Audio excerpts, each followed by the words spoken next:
श्री राम।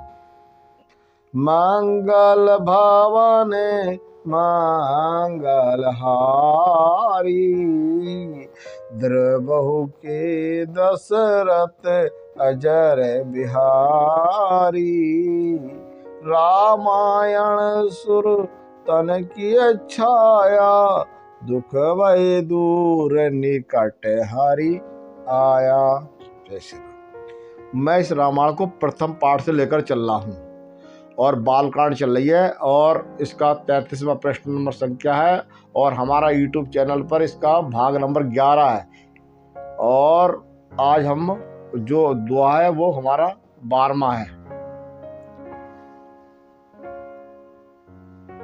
शारद शीस महिष विधि, अगम निगम है पुराण। नेत नेत कहे जसु गुण, करऊं निरंतर गान। सरस्वती, शेष जी, शिवाजी, ब्रह्मा जी, शास्त्र, वेद और पुराण ये सब नेत नेत कहकर पार नहीं पाकर ऐसा नहीं कहते हुए सदा जिनका गुणगान किया करते हैं।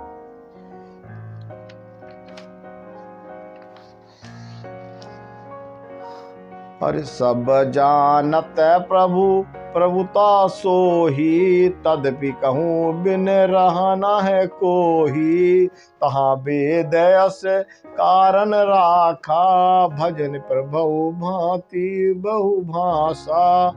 यद्यपि प्रभु श्री रामचंद्र जी की प्रभुता को सब ऐसी ही अकथनीय ही जानते हैं, तथापि कहे बिना कोई नहीं रहा जिसमें वेदों ने ऐसा कारण बताया कि भजन का प्रभाव बहुत तरह से कहा गया है। अर्थात भगवान की महिमा का पूरा वर्णन तो कोई ही नहीं कर सकता, परंतु जिससे जितना बन पड़े उतना ही भगवान का गुणगान करना चाहिए, क्योंकि भगवान के गुणगान रूपी भजन का प्रभाव बहुत ही अनोखा है। कोई भी मनुष्य भगवान का तो पूर्ण भजन कोई नहीं कर सकता और इसमें कहा भगवान उनकी कोई आर है ना पार है। उनकी महिमा का जितना जिससे हो सके तो उतना भगवान का गुणगान हर मानव को करना चाहिए। गुणगान भजन रूपी प्रभाव बहुत ही अनोखा है, उसका नाना प्रकार से शास्त्रों में वर्णन है। थोड़ा सा भी भगवान का भजन मनुष्य को सहज से ही भवसागर से तार देता है। कलयुग केवल नाम आधारा, नर सुमरे सुमरे उतरे पारा। आज रामायण में कहना है भगवान का तो थोड़ा सा भी भजन कर लिया मनुष्य ने, 5 मिनट 2 मिनट 2.5 मिनट, तो यहाँ पर साफ लिखा भगवान का भजन मनुष्य सहज से ही भवसागर से तर जाता है। सहज में तर जाएगा, कोई ज़्यादा कुछ करने की जरूरत नहीं पड़ेगी। पर भगवान का भजन करोगे तब उसका स्मरण करो, चलते फिरते उठते बैठते, तो थोड़ा भजन में सब कुछ हो जाएगा। एक अनियन रूप अनामा, अज सचानंद पर है धामा। व्यापक विश्व रूप भगवाना, ते धर देह चरत कृत का नाना। कहते एक अनुरूप अनामा, जो परमेश्वर एक है, जो परमपिता पर संसार में एक है, जिसकी कोई इच्छा नहीं है, उसकी कोई इच्छा नहीं है, वो इच्छाओं से रहित है, सब इच्छाओं से रहित, जिसका कोई रूप और नाम नहीं है, जिसका कोई रूप और नाम नहीं है, जो अजन्मा है। अजन्मा बोलते ना जन्म लेता है और ना वो मरता है, ना उसे अग्नि मार सकती, न उससे पानी भिगो सकता, न अस्त्र काट सकते। अजन्मा इसको कहा गया। सचानंद और परम धाम है, वो सच है, ये आज भी सच रहेगा, कल भी सच रहेगा, युगो सच रहेगा। और वो परम धाम है, वो परम धाम में रहता है ईश्वर, जो सब में व्यापक है, विश्व रूप पूरे विश्व में पूरे संसार में व्यापक है। उन्हीं भगवान ने दिव्य शरीर धारण करके नाना प्रकार की लीला की है। कैसा है ईश्वर?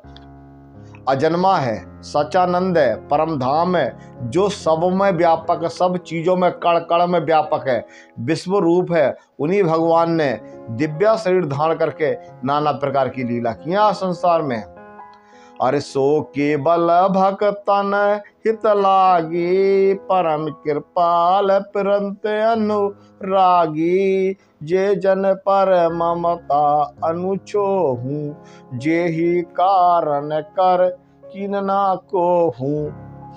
वो लीला करने वाले परमपिता परमात्मा सो केवल भक्तन हित लागी, भक्तन की हित लागी। वे लीला केवल भक्तों के हित के लिए करते हैं। भगवान को देखिए बाबा, हम तो छोटा सा भजन करते हैं और भगवान को कितनी लगन होती है अपने भक्त से। साफ साफ कह रहे हैं, सो केवल भक्तन हित लागी, परम कृपाल प्रंत अनुरागी। वाह वाह वाह प्रभु, तेरी लीला तो अजब और निराली है। तो ये लीला केवल भक्तों के हितों के लिए ही है, क्योंकि भगवान परम कृपालु हैं और शरणागत हैं।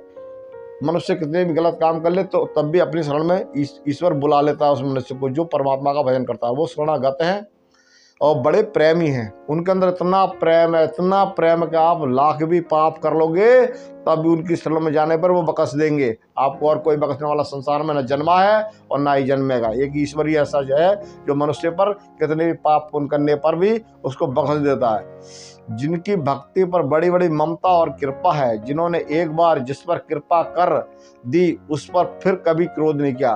देखिए भगवान मनुष्य, और मनुष्य तो कितना बुरा है कि कृपा भी कर देगा फिर बाद में क्रोध कर लेगा। पर भगवान एक बार जिस मनुष्य पर कृपा कर दें सो उस पर कभी दोबारा कभी क्रोध नहीं किया है आज तक। वेद शास्त्र में साफ साफ उनके बारे में लिखा है, गई बहोर गरीब निबाजू, सरल सवल सब रघुराजू।